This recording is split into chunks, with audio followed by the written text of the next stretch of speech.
Wreck My Podcast.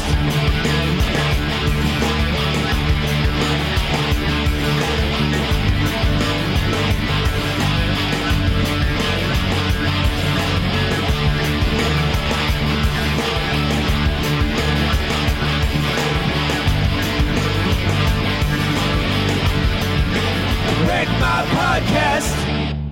Here we are again to talk about TV pilots, because sometimes we watch these TV shows so much, but we don't ever go back to the first season, because that's always the season where they're kind of feeling things out, that we forget kind of where they started, and we just get so used to TV shows as they are in seasons 2, 3, 4, 5, however long they go. So we thought it'd be fun to go back to two shows, The Office and Parks and Rec, and watch the pilots and see how much different it is compared to the rest of the shows. Since those are two shows that everyone who has Netflix, sorry, I almost just choked on my own spit. Everyone who has Netflix rewatches these shows like crazy. So I'm here with a special guest. It's the only girl I want to binge with, watch sitcoms with. It's my wife, Madison. You had such a good opportunity for like Netflix and chill. Yeah, and but we made that joke last time on the Spy Kids one where we did a show together. Yeah, I said we were Netflix and chilling, but the married version where we just watch Netflix. Oh, I guess. Yeah. Well, so I didn't want to go back to that. I didn't want to double dip the chip, as they would say in my memory Seinfeld. is just really bad. I don't know. Yeah, or you just don't listen to me when we do these podcasts, and I don't Maybe. blame you. I don't listen to myself either. So, like I said, we rewatched the first episode, the pilot of The Office. Yes. And we've watched The Office a lot right now. Like, Yes. you weren't, about a year and a half ago, you had never seen an episode of Never Office. even seen an episode. And you decided, you know what, I'm going to see what this thing is about. And then we've watched it now through like 3 or 4 times, because it's the show that everyone just puts off on in the background. Yeah. And they go to sleep to. There was a burp. I'm having issues. I'm having issues. Yeah, my stomach has not been great today. It's been burning and crazy. But anyway, I hear there's some news that in 2021 The Office will be leaving Netflix, so everyone batten down the hatches for that inevitable now future. I have even more of a reason to keep watching. Yeah, it. you have to keep watching it now. So let's talk about some things that were weird that we noticed watching The Office. Again, we're filming this from our home, so it may sound a little bit different and look a little bit different, but you know what? Don't worry about it. This is what we're doing. We make it work here. So the first thing I noticed is that there's a lot of B-roll shots around the office in the first episode. They don't really do that in later episodes, you know? Like, they and not only B-roll shots, but there's a bunch of people that we never see again. Yeah, I was gonna say there's a lot of people that you're like, why are they sitting in that spot? Oh my Yeah, gosh, you never who see are them they? again. And there's also a lot of people like Kelly. Yeah, she's that aren't not there. in it. Mm-mm. Toby, Toby, you know. So it's interesting that they were kind of just playing around with the pilot, Which makes sense, because I think the pilots are normally filmed to get greenlit, so then they don't really flesh them out as much as they would the rest of the season. But yeah, I think that those random people show up halfway through the second season. So there's just some random people around Not the the office. second season. No, I'm pretty sure that for the first few episodes of the second season, I even noticed one of the ladies, and I was no, like, "What because the by heck?" the second season is when Jim is in Stanford. So then there's like some crossover. No, we're watching the second season right now. Is it? Yeah, remember the first season Oh, only yeah, has it's 6 only episodes. 6 episodes. And then the You're second season is right. kind of like the real first season. It's the season that everyone That's actually cares true. about. That's the first true. season is kind of like there's 1 or 2 episodes, but it's weird because Yes. first off, Michael's hair is like super thin and odd and weird, and he wears these like weird they really shirts tried and to stuff. give him like no appealing characteristics. No, not at all. Like, It's really hyping up this sleazy boss. exactly. guy. He looks like a sleazy manager Yeah. in all of the first season, but in the first episode, He looks like a used car especially. salesman. Yeah, exactly. And so Michael says in that first episode they have the whole floor for Dunder Mifflin. It's his kingdom. But that's not true, we find out. We find out that they share that floor with a few other people. So that's one inconsistency from the pilot that they retconned without anyone kind of sneaky Which retcon. is interesting because they don't ever show any other areas of the office. Like throughout the seasons, it looks exactly the same. Yes. But yeah, you learn like about Vance Refrigeration, like the 5 Yes. other like main companies. Because we find out that in one of the later seasons, Dwight and Andy meet with the 5, or Kevin and Andy. meet with the 5 heads of Yes. the the business industrial complex. park or complex. Yeah. Yeah. Another weird thing talking of is, and this is the only episode we see that really weird shot of the outside of the building. It's not actually the outside of the Yeah. building. And it's not just, No, you actually see it more later, like even when Jim is walking Katie out later. It's a completely different building on the outside. I'm pretty sure it On the inside, wasn't looks the until a little bit later in season 1 or in season 2 where they moved to the location. They filmed at that location quite a bit, but they didn't actually show the outside of it for a little Yeah.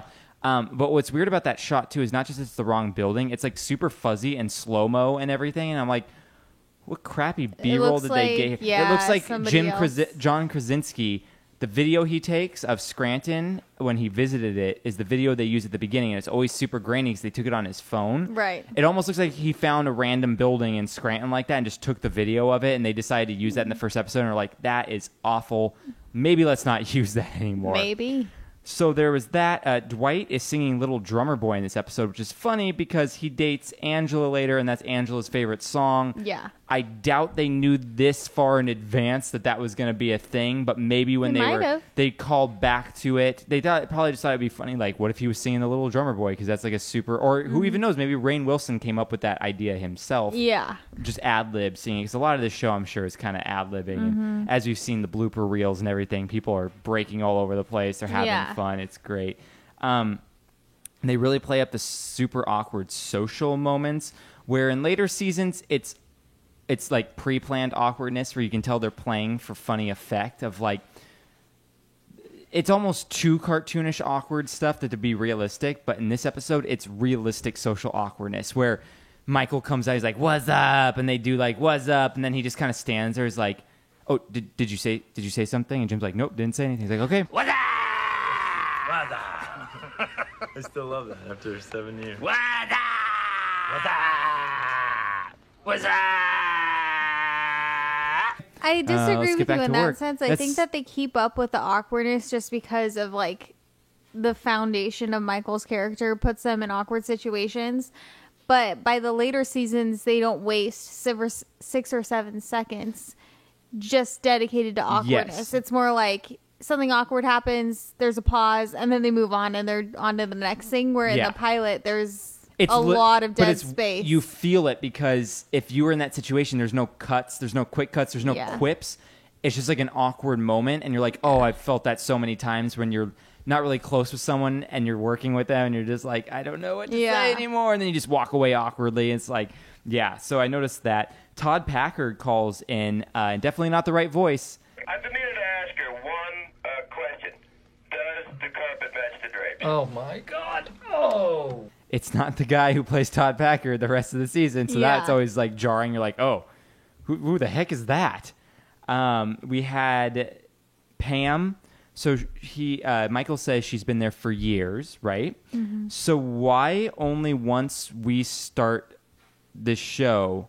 Because at this point, Pam looks like she's ready to punch Michael every time. Like she looks super frustrated and just not happy. In the later seasons, Pam's a little bit more jovial. She's having a little bit more fun. So she's been there for years. Well, it's kind of convenient that the moment that the camera crew shows up is when she starts having kind of a relationship with Michael where it's almost endearing, and she's like, oh, yeah, she like plays along. Where in the first episode, she's not playing along with anything. She will think- not play along. I think the whole first season, she's not really playing No. along.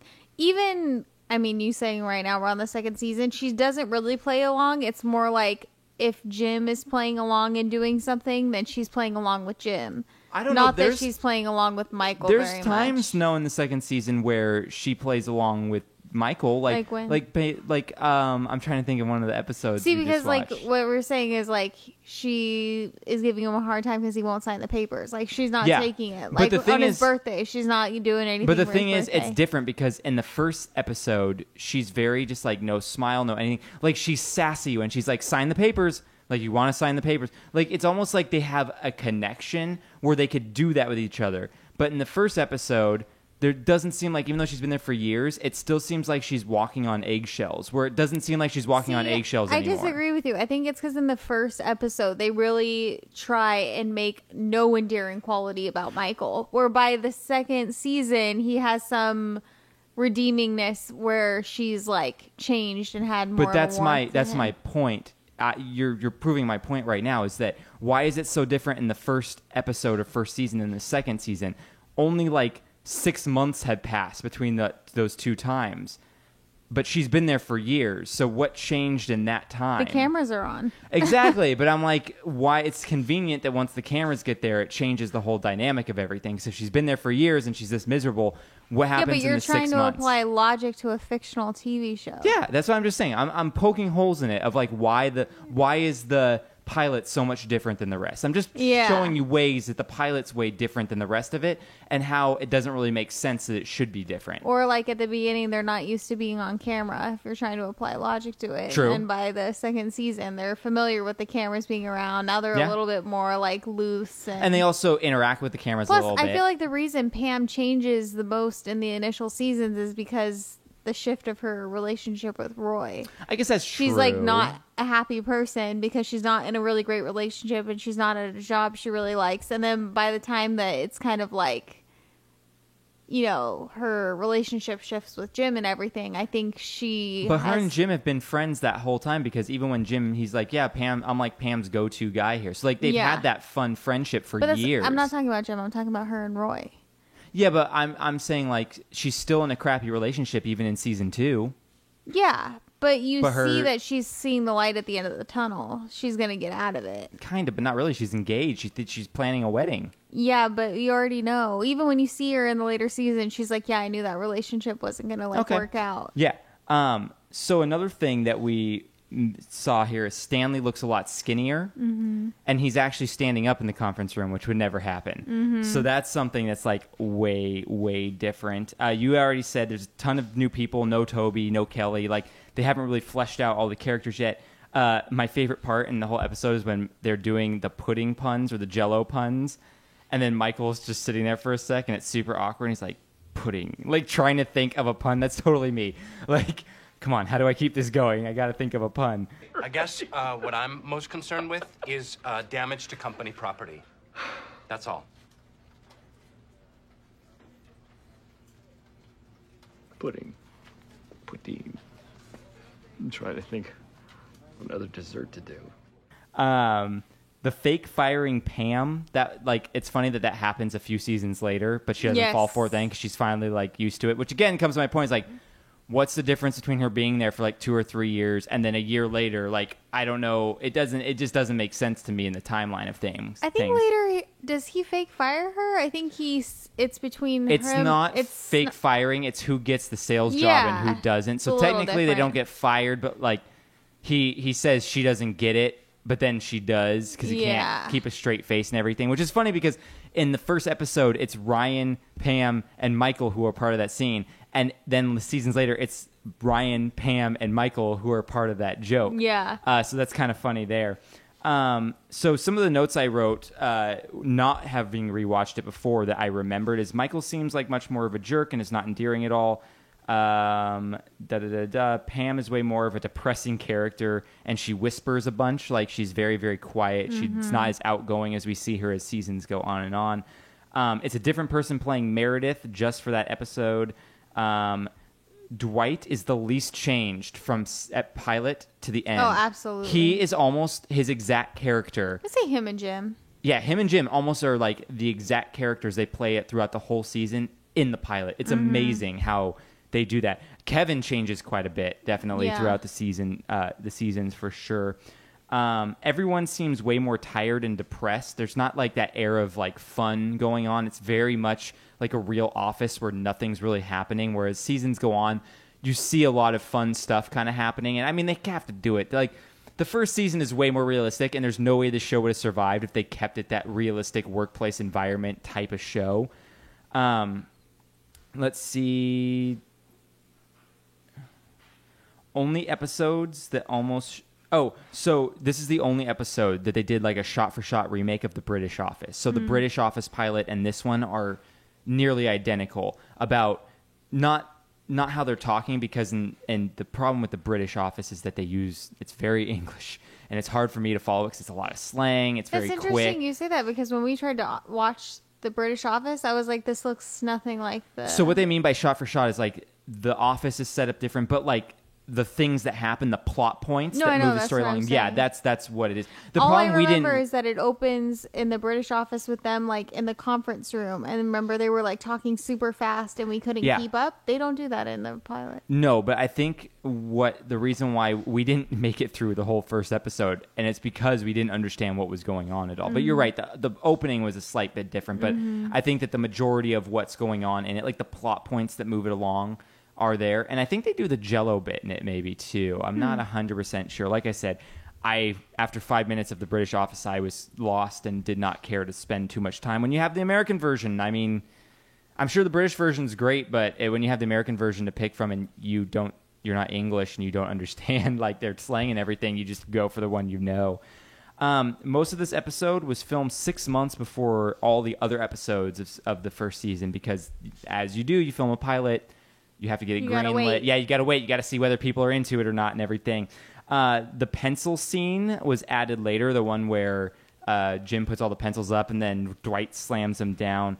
Before it was boxes. So Jim put boxes up to block himself out, and you can still see the boxes when Michael calls for the conference. So when Michael comes out and says, "Everyone in the conference room," they have a shot from behind him real quick, and you see the boxes there. Oh, that's funny. Yeah, which I forgot to look for this time around too. I just wrote that because I know I did some research here. This pilot episode had 11.2 million viewers, which Oh, was wow. the second most watched episode behind Stress Relief in season 5. Stress relief. So Stress Relief, I think, is the one where Dwight cuts off the face of the dummy. Oh when my Stanley gosh, everybody Stanley has the loves heart that attack. one. Yeah, I mean it's a great episode, but I don't get why everyone I think people loves just that love scene. that scene so much. Yeah. I love it when they're like, when he comes on and then he's like, this person has no arms and no legs. And she's like, no, that's not a part of it.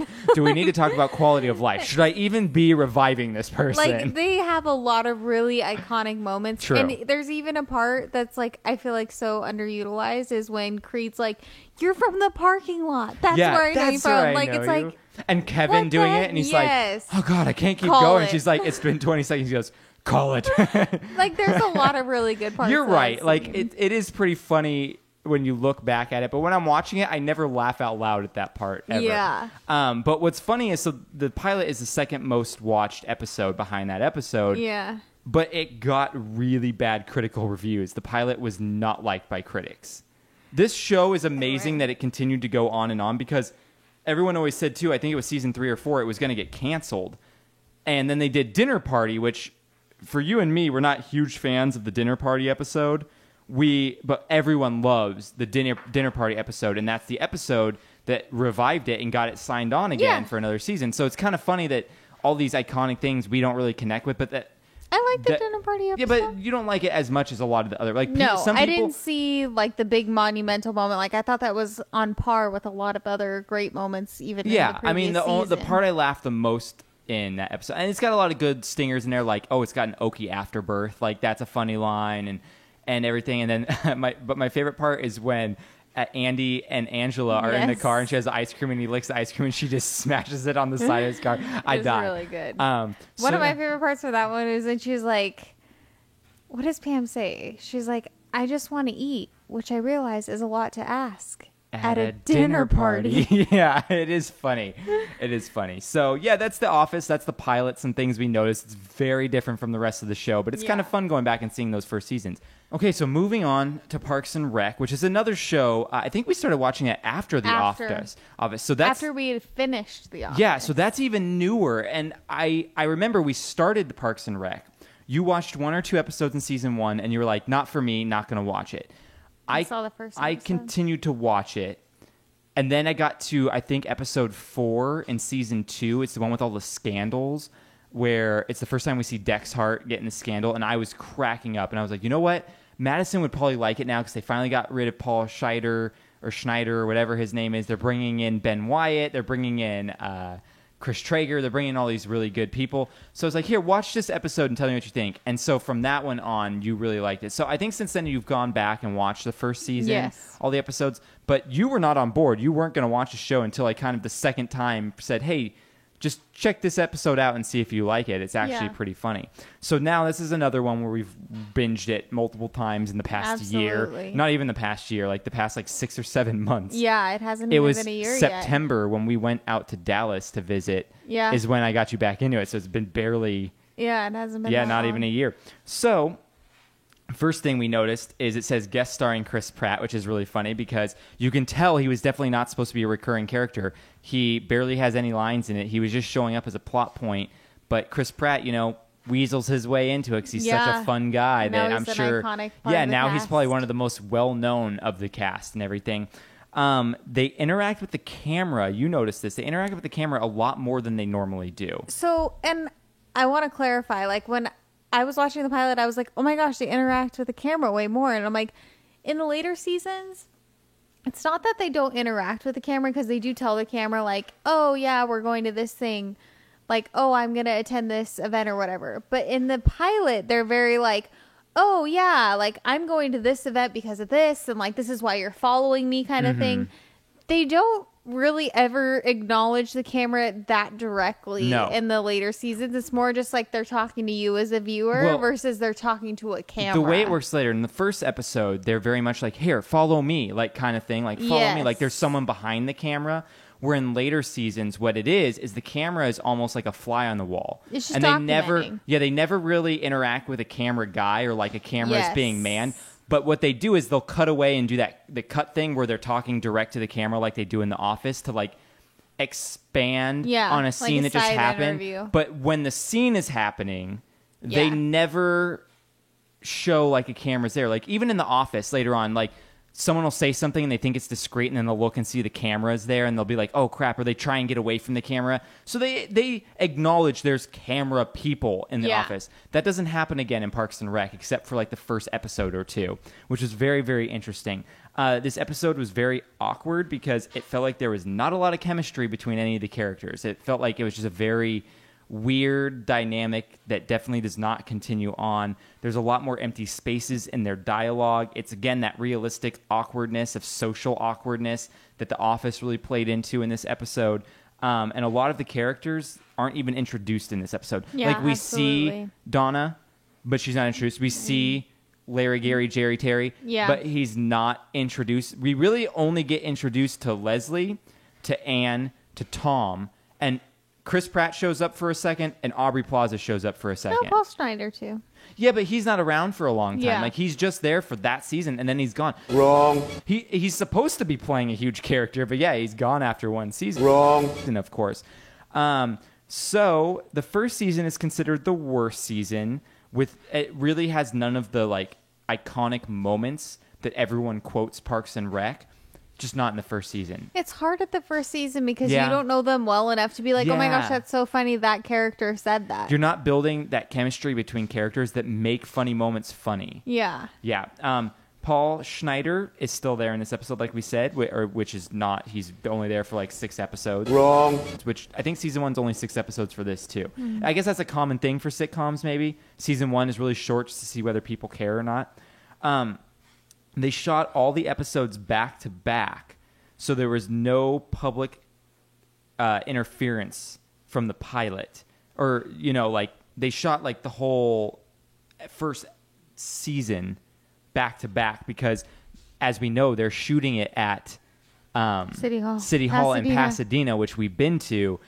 That thing, on the weekend, there's not much. We went on a Saturday, and the only reason there were people around is because they had an America's Got Talent audition going on there. I actually disagree with you. I know a lot of people get married there. I know a lot of people do their engagement sessions there. But what I'm saying is, on the weekend, it's a lot less people. Like that's when people have events.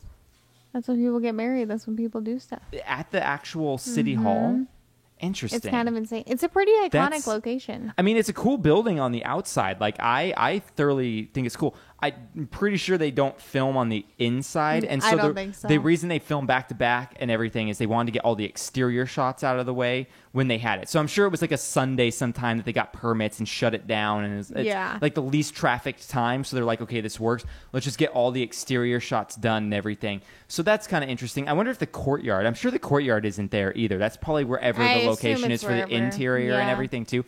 But yeah, I love, and the first season I think is the only time we see Leslie come out of the building and walk across that like stone area out front to one of the other government buildings that's surrounding it, like she was going to the library or something. Yeah, they do it later in the seasons too when they go and you get introduced to Tammy for the first True. time. She's Yes. supposed to be at Maybe that that's building when it across was. the Yeah. street. Yeah. But what I noticed is at the first episode, they show a lot of like not only the exterior shot with the face on it and everything, but her walking in and people walking in and stuff. They don't really do that in later seasons. They really No, use they the show same the shot of same just shot. the City Hall sign with the gargoyle face. Yes. And it's almost like they had like 5 B-roll shots and they're just like, just keep using this one. 'Cause Honestly. all we need to know is that they're at City Hall for the scene, which you don't even need to show the outside. You can tell by the interior they're at Yeah. City Hall. So I don't know, but it became so iconic. I'm sure that's why they kept it in. And, Yeah. I mean, I love that building. It's pretty cool. It's a very cool building. The pilot is the highest rated episode for viewership of this series, which is very funny. You wouldn't think pilots would get that much viewership, but I guess it's true. No, it makes Everyone's sense tuning because in. Not only are they tuning in, but that's when people are curious. That's when they decide to either commit or drop off. Yeah, so the it's most true. viewed episode is going to be the pilot. Most people don't It's start true. on season 2. Yeah, you would just think that like later seasons when it starts getting good, it would have higher viewership. But you're right; it's like people like us that didn't watch it while it was on would watch the pilot, go, "Not for me," and then years later go, "Oh, this was actually pretty funny. I just never gave it a shot," kind of thing. Leslie is not the Leslie we know. She seems a lot less motivated and competent, but she's still just as into government as she is throughout the whole thing. I wouldn't say she's not as motivated, but they literally describe her as doofy. Yes, because her quirks are what takes center stage in this episode rather than like the things Her that talent. prove she can do her Yes, job. absolutely. So yeah, they do. It kind of just seems like she's like a passionate government worker, not that she has a bunch of talent and experience. Yeah. Like like I said, they literally refer to her. Well, as in this doofy. episode, it feels like she's a quirky girl who can kind of stumble through her job, where in later seasons, it seems like she's a competent government worker with quirks. Yes, absolutely. So it shifts a little bit what the focus is on as they move along. Mark Brendanawicz, the guy who Paul Schneider plays, is a very weird character in my opinion because he's talked about in this episode kind of like this douchey womanizer kind of guy. He slept with Leslie hooked up with Leslie a few years ago. I think they slept together. Yeah. And the way Tom talks about him is that he's this player that goes around and keeps getting with girls but never wants to settle down. But when we meet him, he seems very nice. He's willing to help Leslie out of the kindness of his heart. He starts dating Anne. We never see this like quote unquote douchey side of him that we're led to believe he is, which is kind of But annoying. I think the way that Tom says it is like he's the player of City Hall, not like he's a player of everything. Like all the girls at City Hall like him. I see. That was my understanding. I get it. Okay, so maybe I was reading too much into it. I don't think he was this like player that Tom tries to be. I But think then he that was the guy just that speaks City to Hall dates. that just speaks to the writing, because if you have people misinterpreting what you're writing, that's not good either. That Yeah. you know. But anyway, I've always thought he was a really weird character in that polarizing sense. I've never was on board with him, so I was kind of glad. I mean, when you binge this after it's been completed, you kind of know when you see a character that's not known for the show, you go, they're probably not lasting too long. It would have been bad because I never really connected with him and didn't really like him as a character. So it would have been bad if I was watching this. I probably wouldn't have watched the first season. I probably would have been one of those people that watched the pilot and said, not for me. But I think what happens is that Paul Schneider, which you can disagree with me here, but I feel like he never really got a chance because like we were saying with The Office, the first seasons of shows often tried to be a little bit more realistic. Mm-hmm. So they were trying to give him like a little bit more of like a realistic character. Yeah. But then once Ben Wyatt come in, like these aren't realistic Oh, characters no. coming in. Like they get to have more fun. They get Oh, to, yeah. you know what I mean? You're So I'm like, caricatures. That's what you are. I don't know if I like feel bad for Paul Schneider. I just feel like he didn't really get the opportunity to get to the fun part of the You're season. right. He laid the groundwork and then he's gone. And I probably should have looked up why Paul Schneider left, but I didn't. It's okay. Yeah, it's okay. But one thing here is that the first draft of the pilot had Leslie and Mark very less likable than the characters they are. So it actually had Mark asking Ron to greenlight the project that Leslie wants, not because he likes Leslie, like her gumption and everything, but because he sees Anne and wants to flirt with her. And so he's like, greenlight it for that reason. So it's almost like because it then talks to what I was saying, where I'm like, yeah, they kind of build Mark up as this douchey womanizer. And it's almost like they went full that way on the first draft, and then they reeled it back. but they also didn't get rid of all the dialogue that kind of refers to it. So it just feels like this weird mismatched dialogue, story, plot thing. You can just tell that this pilot had a lot of rewrites, and it just didn't flow, in my opinion. Not a huge fan of the pilot. I like the pilot of The Office a lot more than Parks and Rec, that's for sure. So when they did the pilot of Parks and Rec, they had 48 minutes of episode when they were done shooting and had to trim it down to 22 minutes because, I mean, come on, you have Amy Poehler, who's probably one of the greatest improv women with her and Tina Fey. Absolutely. Like, they're amazing at improv. You have Nick Offerman, who does great as Ron Swanson. You have Aziz Ansari, who is also an amazing comedian. Perfect stuff. I mean, I would say the weakest of the comedy people in this has got to be Anne. Anne, I forget. I don't know. Rashida Jones. And Aubrey Plaza, honestly, because Aubrey Plaza is fine when she's playing this character. But like you said, you always say when we watch interviews of her, she's not acting. She's literally playing Aubrey Plaza. April is Aubrey Plaza. Aubrey Plaza, the jokes she makes are jokes that she makes. Yeah. So it's not like she's not acting. really in the pilot very much. No, April. not much. Yeah. I'm just saying throughout the first season, those are kind of the weak players and everything. But yeah, when you have amazing improv people like that, of course you're going to have 48 minutes of content in you. It's like, come on. It was filmed in Southern California, and the pit was in Van Nuys because Van Nuys is just one giant pit. So No. I mean, the homes look like Van Nuys. yeah, they definitely look like those 1970s, 1960s homes built in Van Nuys for sure. And we live close to Van Nuys, so we can say that from everyone around the country. We live like 10 minutes away from Van Nuys or 15 minutes away. So we definitely know the area. And Pasadena City Hall. Boom. We've been there. It's a great area. So those were the pilots, some things we noticed that were different, some of our initial reactions, things we liked, things we didn't like. It's kind of fun going back and watching, especially a show that you are so engrossed in at this time, to go back and watch where it started because you forget. You usually watch the pilot once. Yeah. You don't really go back to the pilot. Most people don't say, my favorite episode is the pilot. Yeah, I've never heard someone say that. Yeah, Never. so it's like when you go back to rewatch it, you're rewatching probably at earliest the second season. Yeah. And most people kind of forget about the first season and they kind of forget about the last season of shows because those aren't really the peak. Yeah, it's kind of like Friends. Exactly. Yeah. Like, I mean, honestly, Friends gets into their groove pretty quick, but the first episode or two, Yeah, not you great. Skip them. And the last season is not really that great either. It's it has some of the not in my worst opinion. storylines in my opinion in that. Some people don't like Friends at all though, so that's fine out there. How I Met Your Mother the same way. I couldn't tell you. I think I remember Robin shows up in the pilot of it, and Barney says something or other. And I thought the pilot was when Ted and Robin kissed. Is that what it is? At the Honestly, end, he says, I love you. again, the pilot of How I Met Your Mother, I can't remember because I've watched it maybe once or twice. I Yeah. watched it twice because I watched it once the first time I watched it through, and I watched it the second time when you watched How I Met Your Mother all the way through. No reason for me to ever go back to these pilots, which is funny because I feel like that's a sitcom thing. I feel like pilots for drama or Breaking sci-fi, all that, Bad, yeah. those are really good because they are setting up a universe. So you go back and you watch Fringe. Great pilot. You go back, Breaking Bad. Great pilot. There's these pilots for shows like that that are amazing because they have to Lost. be. Lost. Probably one of the better episodes is the pilot. Yeah. You know, But again, you ignore the last season. exactly. You ignore the last like 2 or 3 seasons of that show.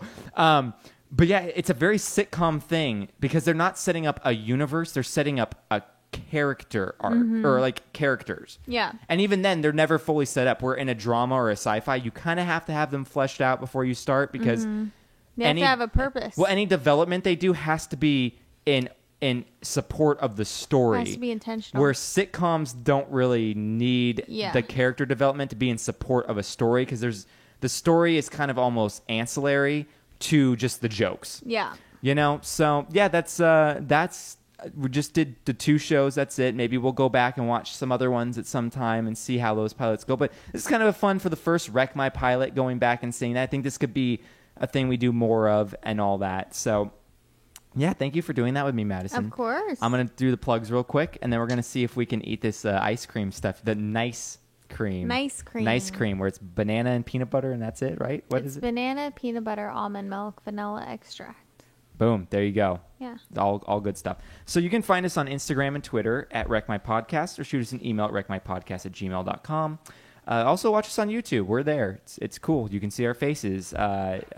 Go rate, review, and subscribe on all the platforms. If you have a review on our podcast, I will read it on a Round Table, which happens every Monday. That's the segment show where me and guests from Wreck My Podcast get together and we just go through some segments and banter. Every Wednesday we have a show like this that's more focused on a topic, something pop culture, something nostalgia, something niche. Very, very cool. If you want to support us, go to our Patreon, patreon.com/Wreck My Podcast. We got some really cool reward tiers. You can get a Funko Pop doll. You can get a sticker. You can get Cam to draw you a art thing. It's very fun stuff. Also, if you really like what we do and you want to support us, buy our merch. We have a Redbubble account. The easiest way is just go to wreckmypodcast.com and click the Shop Our Merch tab at the top. We have some pretty cool stuff. Madison and I just got our shirts in today, so we're going to be repping those for sure. Thank you, Ben from Petrified Gumbo Music. He made our awesome intro song. That guy is super awesome. If you need any music done for a show or something you're working on, go to petrifiedgumbomusic.com and hit him up. Great guy. And thank you for listening. We really appreciate it because without you, we'd be like a tree falling in the forest with no one to hear us talk about all this stupid stuff. Bye. Wreck My Podcast.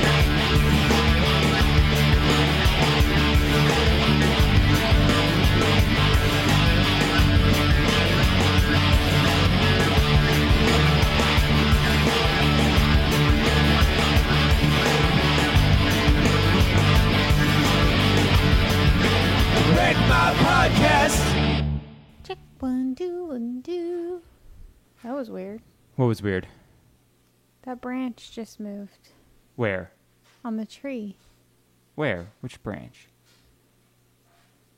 Probably because you hit it when you were walking by or something. That was weird. Now you got me all freaked out and see one moving. It's not moving right now. Oh, it That's was what I'm saying. It moving? went like this. Oh. Like Like it's somebody hit it, flooped up? but nobody was there. It was probably because you were, Walking by. You were but you walking saw by. now I was over there like a minute ago. I know. It was weird. That's why I was like, that's so weird. We have a ghost in the house. That's tripping me out now. Why would you blow? I don't know. To see maybe if it was like some type of wind or something. Which one moved? The one that's on the edge right there. That's why I'm like, it's probably because when you walked by, it got pushed into a weird spot. Here, which one's on the edge? This one? Yeah.